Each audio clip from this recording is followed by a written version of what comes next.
Let me introduce you to our feisty little Dachshund, Anais. And if you're wondering what she's complaining about, well, she's not happy with her living arrangements. And this is Basil, Anais' brother that only has one care in the world, and that is playing fetch. And this is their doghouse that I built a few years ago using only a pallet for the base and some pallet planks for the rest of it. I must agree with Anais. It's in dire need of some repair and maybe a few upgrades. So today we're going to build a new one.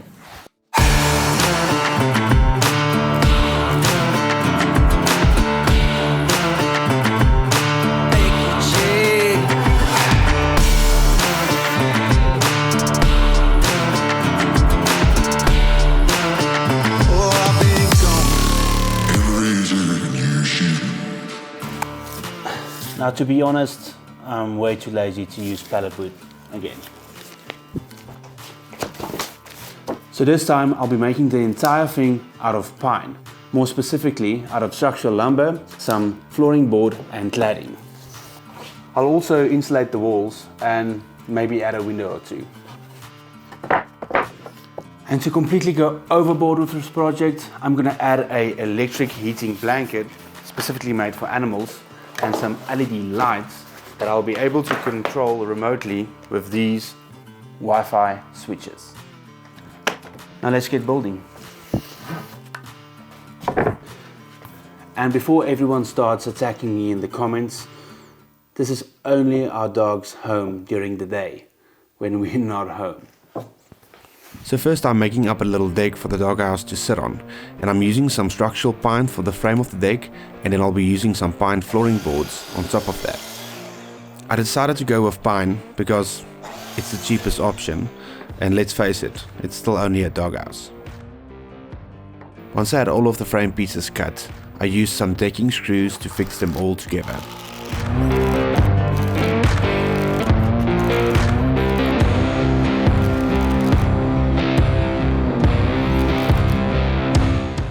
After about an hour or so, the frame was done and I was ready to put on the flooring boards. I used my miter saw to cut the boards to the required length and then fixed the boards to the frame using some decking screws.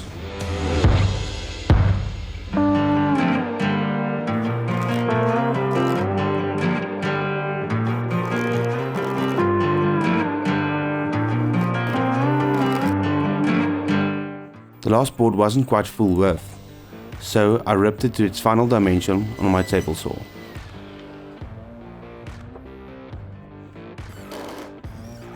To finish off the deck, I used some flooring boards as edging around the deck frame. I cut some 45-degree miters for the corners and ripped the boards to their final dimensions on the table saw.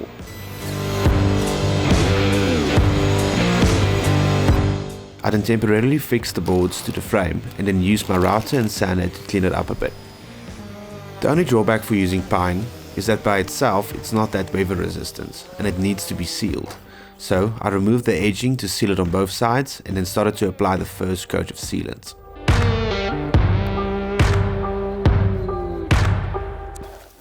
This honestly looks terrible. I don't know, the stain says the color is light oak. But yeah, it doesn't look like light oak.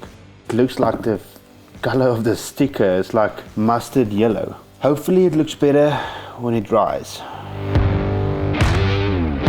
It's the next day, it doesn't look better. I think it looks worse. Let me show you. As you can see, it looks like English mustard or something between that and a very ripe banana. Even for a doghouse, this is not okay. So I went out and bought some new stain. And the new stain looks like this. Now on the bottle it says mahogany. I don't believe it looks exactly like mahogany, but it looks better than this. So yeah, before I flip this over and we start staining the other side, I'm gonna add these little rubber foot pieces so the base won't sit directly on the ground. Once the foot pieces were added, I reattached the edging and gave the entire thing a coat of paint. Once the deck was dry, I flipped it over to insulate where the house is going to be, since the floor of the deck is basically the subfloor of the house. I used some rigid insulation and spray foamed it into place. With the deck done, I could start with the frame of the house, and for this I'll also be using some structural pine. The roof will sit directly onto the frame, and I want the roof to have an 18-degree slope, so I needed to cut the pieces for the frame with the same 18-degree angles. So to do that, I used my miter saw to cut the angled studs and my table saw for the angled runners.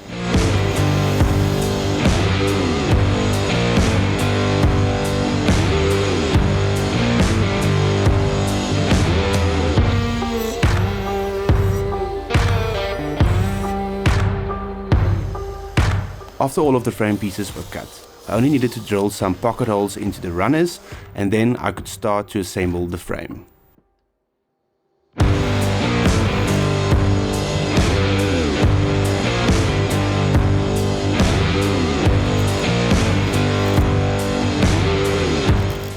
And just to be on the safe side, I gave the frame a coat of English mustard.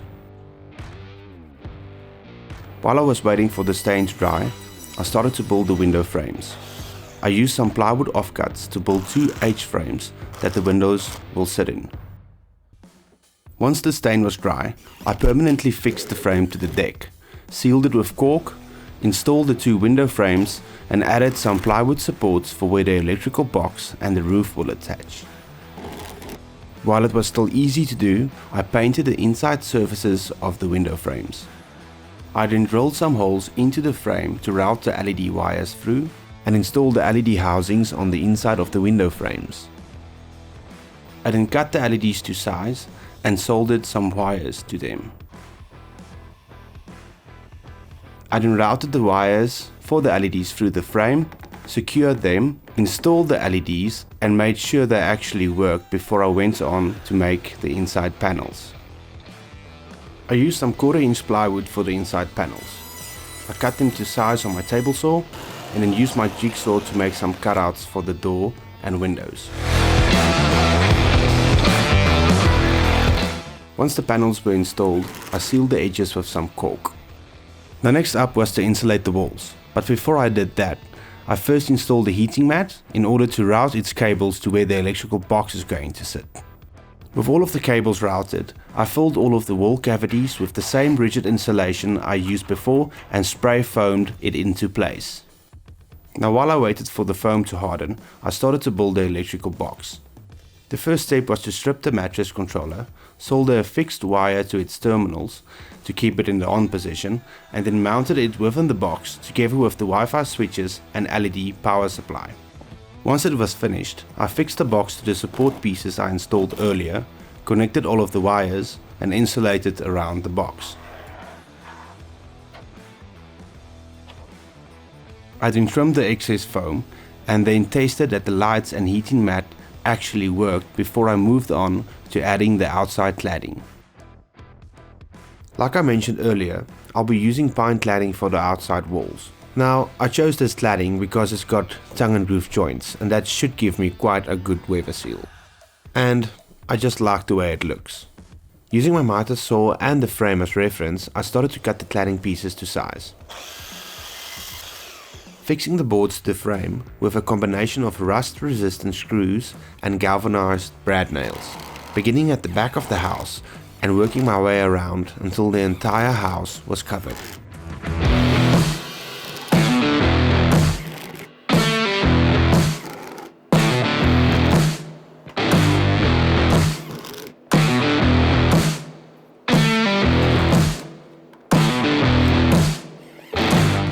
With the entire house covered, I went around and filled all of the screw holes with some filler. I then sanded it down and then gave it a coat of light grey paint. While I waited for the paint to dry, I used my homemade laser cutter and cut the windows out of some plexiglass. Now I am planning to build a second version of this laser cutter, and if you want me to make a video about it, please comment laser in the comment section. And while you're at it, please like and subscribe. It really does help a lot. Using some silicone, I glued the windows into the window frames. Next up was the trim pieces for the door, windows and walls. I used some 1/4-inch plywood for the trim pieces that I cut to size using my miter and table saw. I then gave the pieces a few coats of black paint and fixed them to the house with some galvanized brad nails.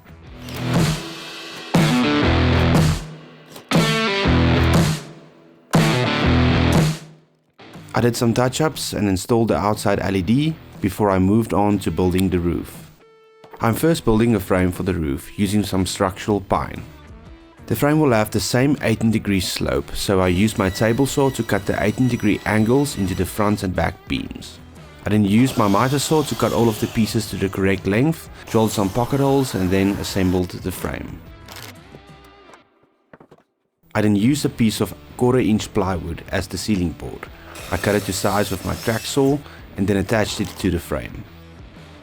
I needed the roof to be able to swing open, because for some insane reason, every time we want to take the dogs out for a walk, Anais runs and hides in the doghouse. So thanks to her, I need to easily lift the roof to get her out. So I will be mounting the roof with hinges to the house, and to make it even easier to open and close, I will be adding some gas struts to it.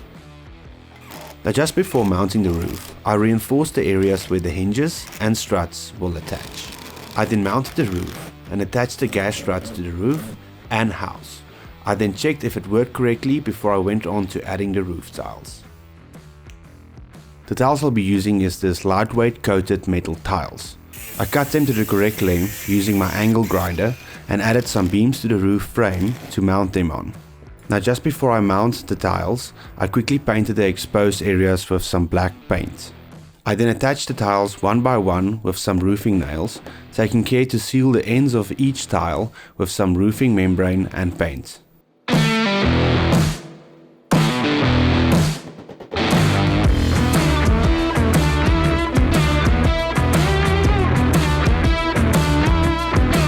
With the main roof done, there was only one thing left to add, and that was a little front porch.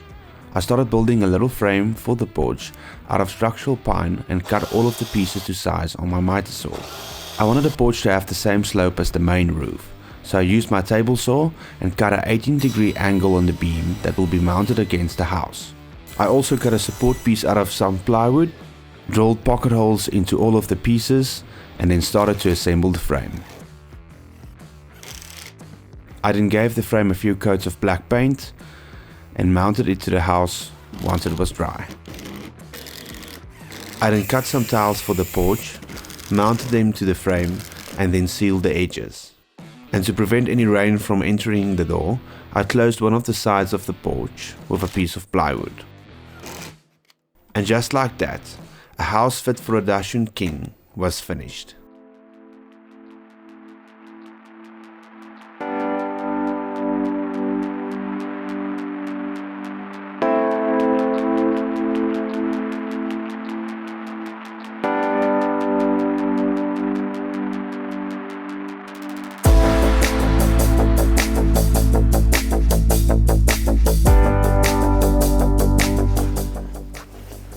I don't know about you, but I think it came out quite nice. What do you think, Baz? He likes it. Let me know what you think in the comments section.